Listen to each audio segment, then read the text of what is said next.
اضطريت اتجوز مرات اخويا اللي مات على مراتي، واكتشفت بعد الجواز حقيقة مراتي واللي كانت بتعمله مع اخويا. دخلت مع السكرتيرة بتاعتي وقالت لي بهدوء: والد حضرتك مستنيك بره وعايزك ضروري يا أستاذ معتصم. نهيت المقابلة اللي معايا مع العملاء في المكتب وخرجت لوالدي ورحبت بيه، لكنه قال لي باستعجال: عايزة أتكلم معاك ضروري يا معتصم يا ابني، وياريت نخرج في أي مكان براحتنا.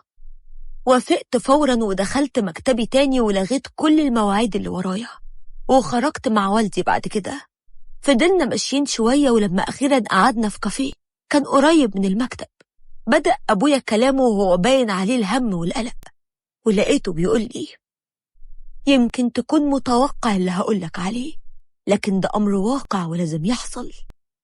حسيت بضغطي بيعلى، والحقيقة أنا فعلا كنت متوقع إن الموضوع ده يتفتح في أي لحظة. وعشان أفهمكم الحكاية هقول لكم خليكم معايا واسمعوني بتركيز. والحكاية إن أخويا الكبير فرق الحياة من حوالي 7 شهور، وساب مراته بولدين وبنت صغيرين زي القمر. ولأن مراته لسه في عز شبابها وما كملتش حتى 30، فبرضه من المتوقع إن كلها 1 أو 2 سنين وممكن جدا تشوف حياتها وتفكر تتجوز تاني. وأهلي طبعا مش هيقدروا يحرموها من ولادها لو فكرت في كده، ولكن برضه مش هيقبلوا إن راجل غريب يربي الولاد. كنت متفهم جدا مشاعرهم وحزنهم وحتى الاقتراح ده، لكن ده بالنسبة لي هيكون صعب قوي، مش بس عشان هيكون تقيل عليا إن أخد مكان أخويا، لأ، الصعب أكتر بالنسبة لشيرين مراتي. وكمان أنا عندي فكرة وحشة جدا عن مرات أخويا ومش متقبلها نهائي، حتى لو الفكرة دي مجرد شك ومفيش أي حاجة أكيدة تثبت إنها متهمة بالفعل. وبدأ والدي بالكلام وقال لي بتوتر: بص يا ابني، أنا عارف إن الموافقة مش سهلة للدرجة دي، لكن ما باليد حيلة. أنا يهمني أحفادي في المقام الأول، وما يرضكش إن بعد ما اتحرمت من ابني أتحرم منهم هم كمان. أرجوك يا ابني وافق لو هتروح لها كل شهر مرة.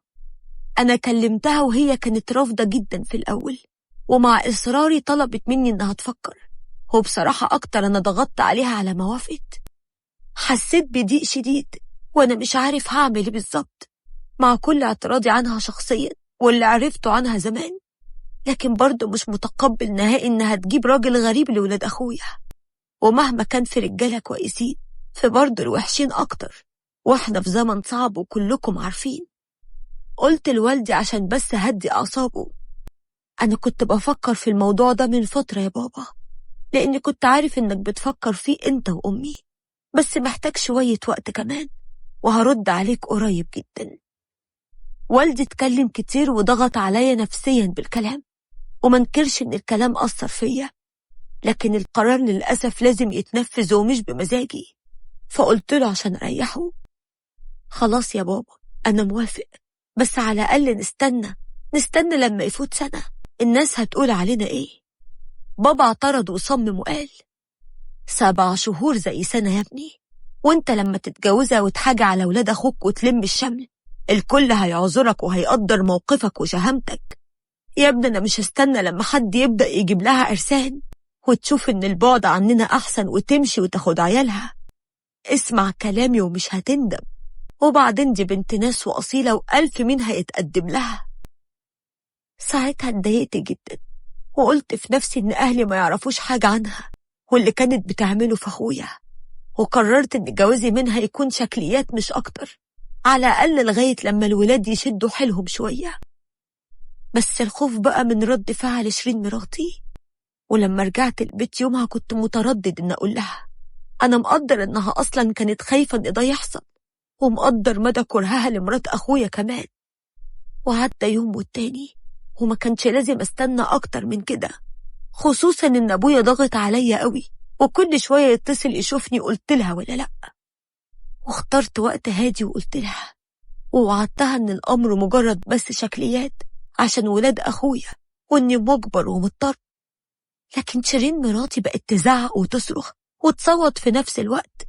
حاولت أهديها بكل الطرق وأنا مقدر اللي هي فيه، لكن لما اتصلت بأهلها يقولها، وأول ما وصلوا حاولوا اخواتها يتطاولوا عليا بالكلام وبالفعل، اتعصبت وغضبت جدا وقلت لهم بتهديد والغضب ماليني: أنا مش واحد عايز يتجوز بسبب نزوة أو عشان بتاع بنات، أنا مضطر إني أعمل كده، وكنت مقدر موقفها وزعلها، لكن إنها تجيبكم عشان تغلطوا فيا في بيتي وتتكتروا عليا، فهنا لأ وألف لأ. أنا هتجوز أرملة أخويا، واللي مش عاجبه الباب أهو يفوت 1000 جمل، وورقة طلاقك هتوصلك في ظرف يومين بالكتير.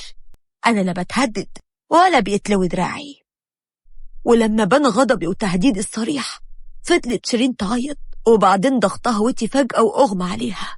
خدتها ووديتها لأقرب مستشفى، لكن صممت على قراري إنه ما يتغيرش، ده بالعكس بقى أقوى وبشكل أعنت بعد اللي حصل منهم.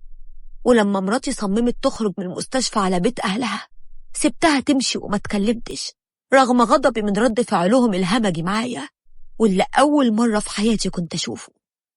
وبعدها رحت لوالدي أخلص إجراءات جوازي من أرملة أخويا بأسرع وقت. كنت حاسس إن الموضوع اتقلب عندي وتحدي. ولما مراتي عرفت، رجعت البيت قبل كتب الكتاب بيوم، ولقيتها قالت لي بمسكنها: أنا رجعت لما فقت وهديت وفكرت بعقلي. أنا عارفة يا حبيبي إنك مضطر ومجبر على الجوازة دي، بس غصب عني ما قدرتش أتحمل لما قلتلي، وحقك عليا لو كانوا اخواتي حاولوا يضربوك. اتقبلت أسفها رغم غيظي كل ما افتكر، وقلت لها ده اللي حاولت أوصلهولك من الأول، وبالنسبة لإخواتي كان لسه عند كلامي، محدش فيهم هيدخل بيتي مرة تانية، لكن طبعا مش هقدر أمنعك عنهم. وافقت، وموافقتها ما كانتش مريحة بالنسبة لي. كنت حاسس إن في نيتها حاجة وناوية تعملها. وتعرفوا إن رغم ده كله برضو أزرتها، لأن مفيش أي ست هتقبل زوجة تانية مهما كانت الظروف، ومهما كانت طيبة وزي الملاك. واتكتب كتابي على أرملة أخويا، وبمجرد ما دخلت شقته معاها حسيت بقبضة في قلبي، حسيت كأني بخونه وإن المكان ده مش مكاني. بصت لي منى وقالت بدموع: أنا عارفة اللي انت حاسس بيه دلوقتي وعذراك، لكن جوازنا ده حصل عشان خاطر الولاد ولصالحهم، وأهم حاجة بيتك وشيرين مراتك، إلا الله أعلم بحالها دلوقتي. الحقيقة كلامها معرفش إزاي بدأ يشيل القبضة اللي في قلبي والحجز النفسي اللي ما بينا.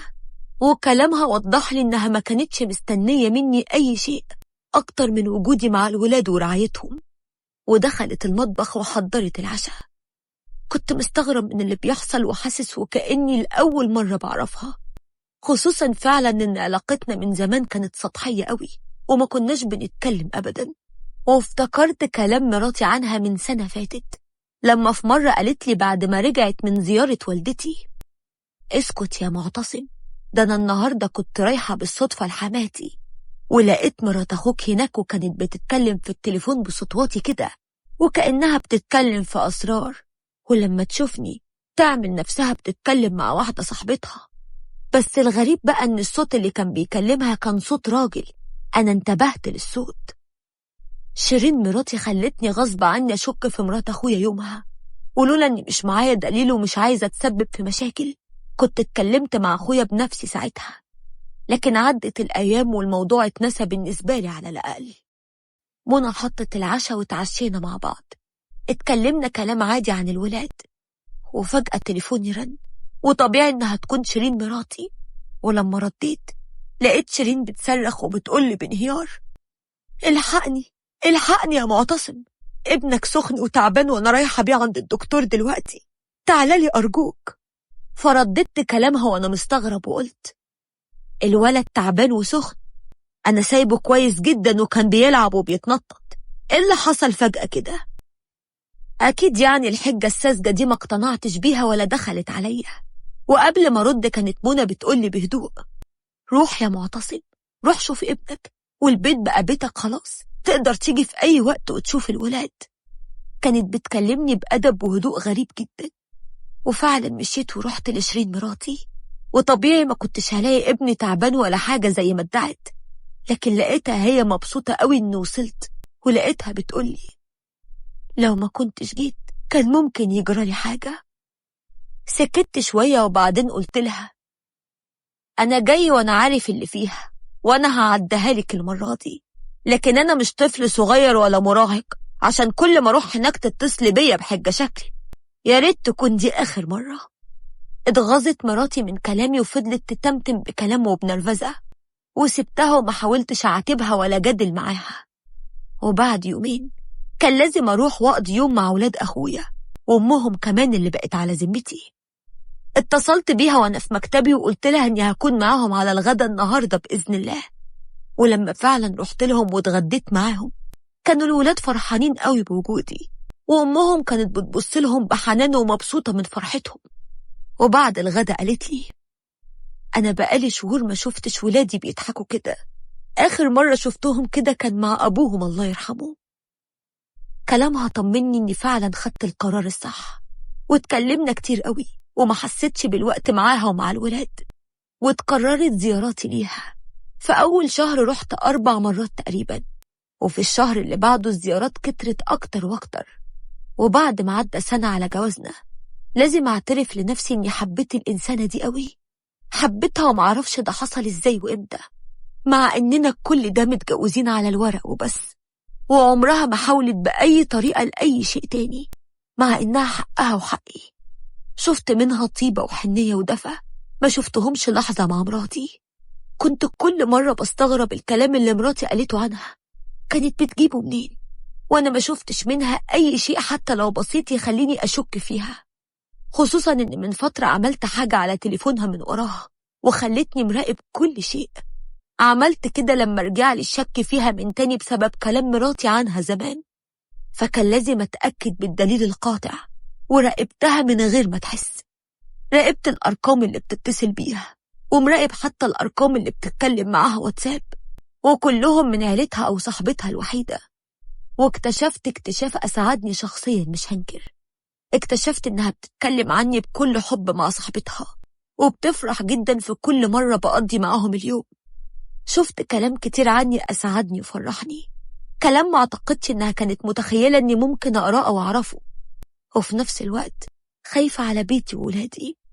بقيت بروح لها في الأسبوع أكتر من 3 مرات، وده كان مسبب كوارث مع 20 مراتي، وغضبت في السنة دي أكتر من 10 مرات، ده غير إن كل يوم بخناقة. وفي مرة اتخانقنا فيها وقالت لي بعصبية: انت ازاي قابل على نفسك اصلا تتجوز واحدة كانت بتكلم واحد على اخوك؟ والحمد لله ان قلت لك اللي حصل من زمان قبل ما اخوك يموت اصلا، لا تقول في بالك اني بقول كده كده فيها ولا حاجة. اتعصبت عليها وقلت لها بتحذير وتهديد: مش هسمح لك تتكلمي عنها كده تاني. انا عارف كل تحركاتها وكلامها، واتأكدت بنفسي انها بريئة من كل اللي قلتي عليها.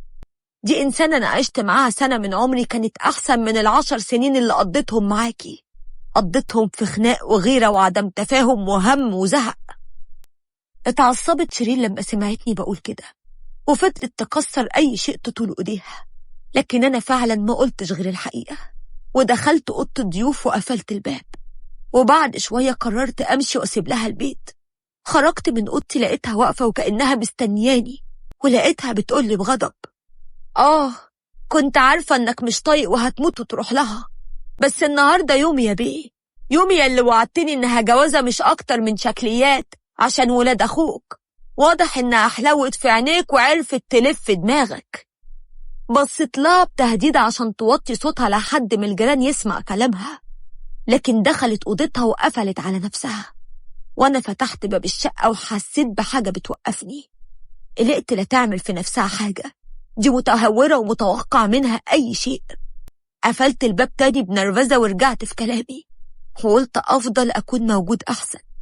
ودقايق ورحت لها الأوضة ووقفت شوية متردد أدخل لها، لكن فجأة سمعت صوتها وهي بتتكلم مع حد في التليفون، وواضح إنها افتكرتني مشيت من رزعة الباب، وافتكرتني مرجعتش تاني. والحد ده عرفت إنه واحدة صاحبتها، لأنها في العادي بتتكلم وهي مشغلة الإسبيكر. دي عادتها لما بتتكلم مع حد، لأن عندها مشكلة في ودانها من سنين. ولقيت شيرين بتقول بغيظ وانهيار: أهو خرج راح لها ومعرفش يصبر، يعني أنا كنت بخطط وبخرب بيتها عشان في الآخر جوزها يموت وتبقى ضرتي أنا. يا ريتني ما نفذت كلامك يا سهى ولا عملت كده من الأول. أهي كل حاجة جت على دماغي أنا، وبيتي اللي اتخرب مش هي. ردت عليها سهى بصوت مسموع وقالت بعصبية: وهو أنا يعني يا شيرين كنت أعرف إن لما أفضل أبعت رسائل لجوزها وحرضه على مراته إنها بتخونه وأجيب لك شتات مزيفة إنه هيرجع في يوم ويموت من قهرته ويجيله جلطة ويروح فيها؟ أنا تخيلت إنه بالكتير هينفعل، هيطلقها وترتاحي منها. انتي بتلوميني ليه دلوقتي؟ ناسية إنك كنتي كل شوية بتتصلي بيا وتحكيلي وانتي متغاظة منها ومن جمالها ولبسها وحب أهل جوزك ليها. اتغاظت شيرين مراتي وقالت لصاحبتها: وهو اتقلب السحر على الساحر، والهانم خدت كل حاجة بما فيهم جوزي كمان. ده هي سنة واحدة وما بقاش طايق يبعد عنها. هي بتعمل لهم ايه؟ أنا شاكة إنها بتسحل لهم. ده جوزها اللي مات كان بيعشق تراب رجليها، عشان كده اتقهر لما بس شك فيها. نفسي أعمل أي شيء أخليها تغور بعيد عننا قبل ما تنهب فلوس جوزي هي وعيالها اللي ربنا ياخدهم دول كمان. اقترحت صاحبة مراتي وقالت لها: طب ايه رأيك أعمل كده مع جوزك كمان؟ ردت شيرين بجبروت وقالت: لا، أنا هستنى شوية، ولو حسيت إني خسرته خالص وهيكمل في الجوازة السودا دي هنخطط للمصيبة الأكبر. إن شاء الله يحصل أخوه، ولا إنه يذلني ويخني ويمرمط كرامتي قدام الناس، وهو وقتها عيش أرملة واستمتع بفلوسه براحتي. اتجمدت في مكاني وأنا بسمع أقذر كلام في الدنيا.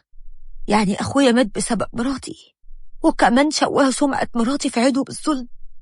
والأبشع إن مراتي ما عندهاش أي مانع إن أنا كمان أحصله في حالة إني شكيت فيها، وعادي يقهروني زي ما قهر أخويا.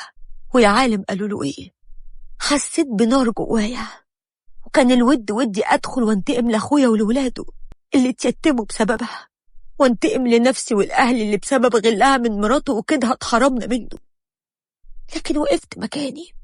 أنا لو عملت كده مش هيبقى معايا دليل واحد إنها بالفعل عملت كده، وكلامي عمره ما هيبقى دليل عليها، وهتقلب الترابيزة عليا.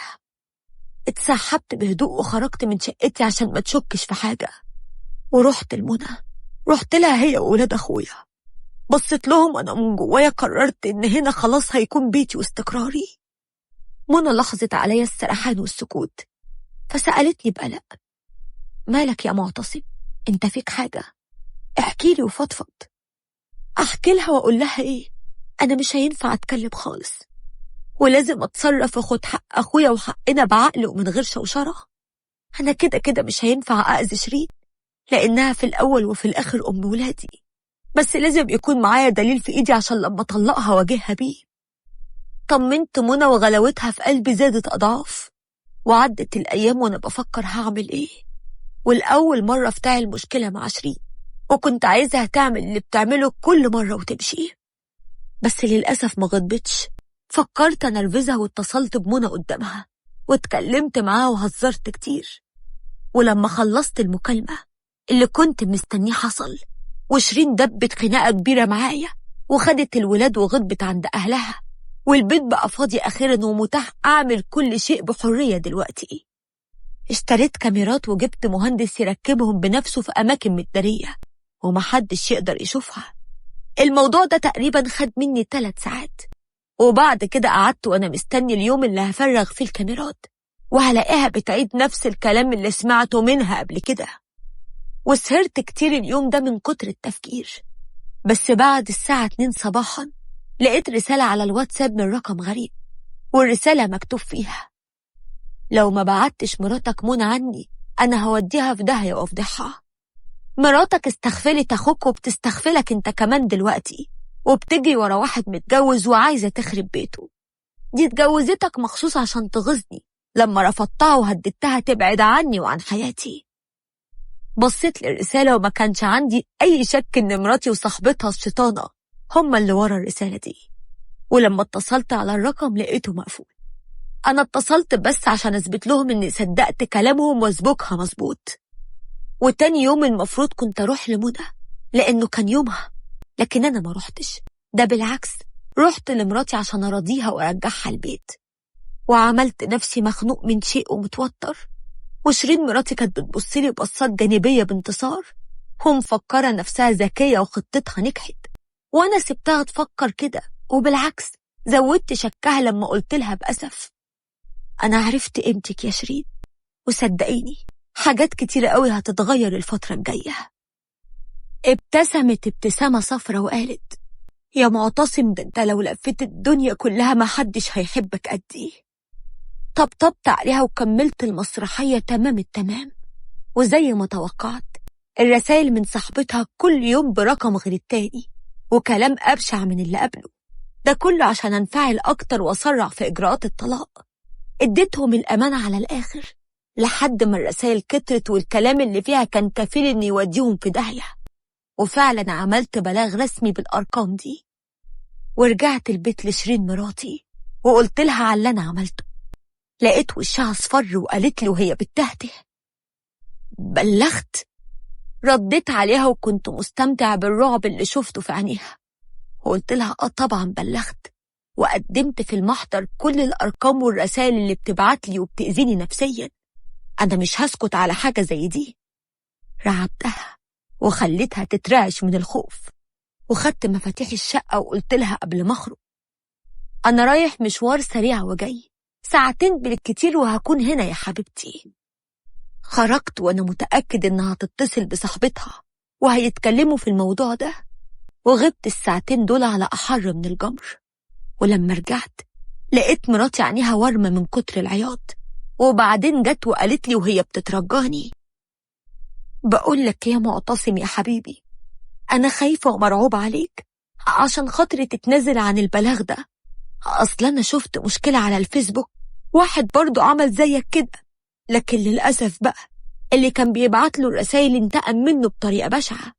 عشان كده لو ليا خاطر عندك تتنازل وتنسى الموضوع ده من أساس، واعتبرها يا سيدي بريئة وانت اتأكدت من براءتها.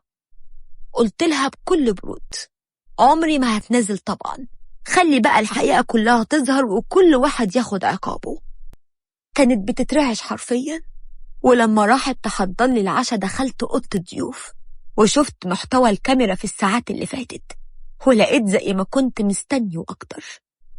الهانم اتصلت بصاحبتها بمجرد ما خرجت وهي بتعيط ومرعوبة، وصاحبتها بتزعق لها وبتهنها وندمانة على اللي عملته معاها، واتكلموا في كل التفاصيل القديمة.